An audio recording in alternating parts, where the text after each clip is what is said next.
jer alle sammen. Værsgo og sætte jer ned rundt omkring. Jeg håber, der er pladser nok. Både til de medbragte, og så vil vi nu have den store glæde på Mejstergård for 21 gang over 2010.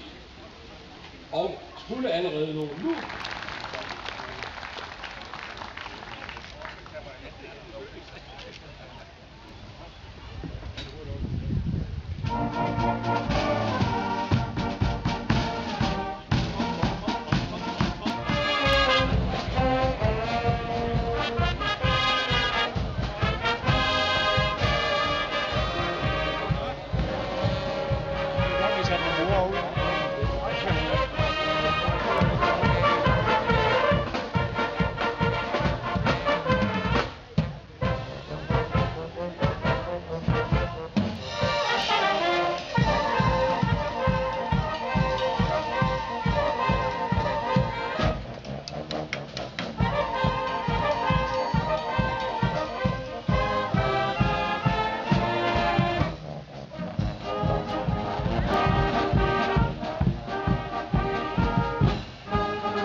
Ikke bare fantastiske.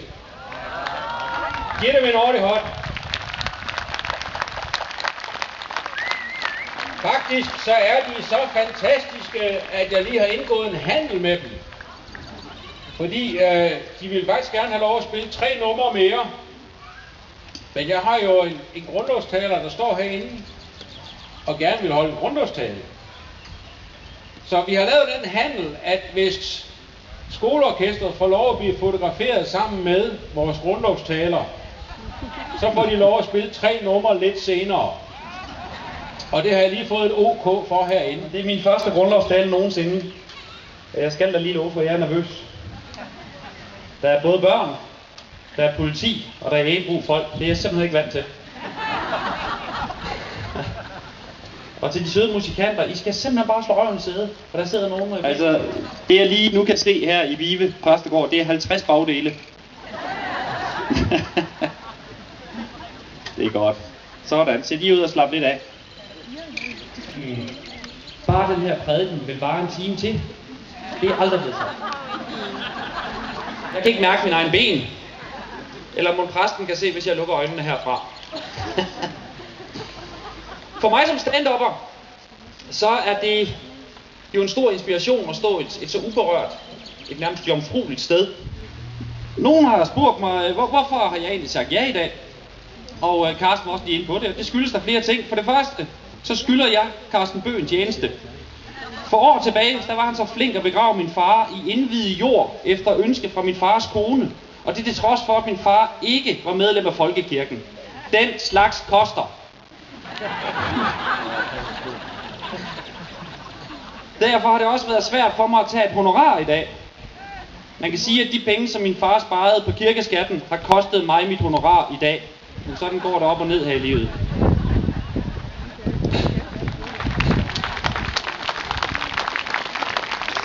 Og så er der så også den anden årsag, at jeg også gerne vil holde en grundlovstale. Og det er ikke bare for at få det på CV'et.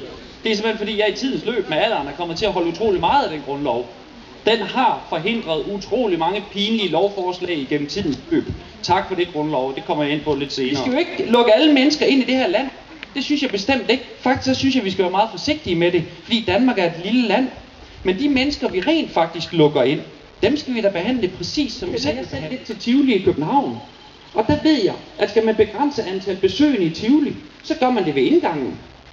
De skriver udsolgt. De begynder jo ikke at pille forlystelserne ned i Tivoli, indtil folk begynder at gå af sig selv. Eller sparker folk i røven ind i Tivoli, indtil de går. Jeg var faktisk lidt ældre, inden jeg fandt ud af, at der var noget, der hed det. Altså, det er jo ikke noget, jeg selv får. Det er jo noget, vi giver til for eksempel en afrikansk flygtning de første 3 år, han er i Danmark. Og starthjælpen, som alle nytilkommende her i landet får, den er lavere end alle andre ydelser. Den er lavere end bistandshjælp og kontanthjælp. Der må jeg alligevel stille spørgsmålet, hvorfor? Altså, en liter mælk er vel ikke billigere, fordi man er sort eller hedder Lumumba? Og fordi man allerede der tale om et nyt ord. Jeg ved ikke, om Carsten kan verificere første gang, at der er blevet sagt klunke her i præstegården. Så er der hele dagpengediskussionen. Folk er rasende. Vi kan ikke blive enige om, vi skal have 2 eller 4 års løn for ikke at lave en skid. Det er også meget dansk. Alle raser over den genopretningspakke på nær én gruppe. De eneste, der ikke har råbt op. De eneste, som ikke har skrevet lange læserbreve, er dem, der har fået fjernet støtten til tolk. Det er der nok en grund til. Må jeg gætte på sprogvanskeligheder?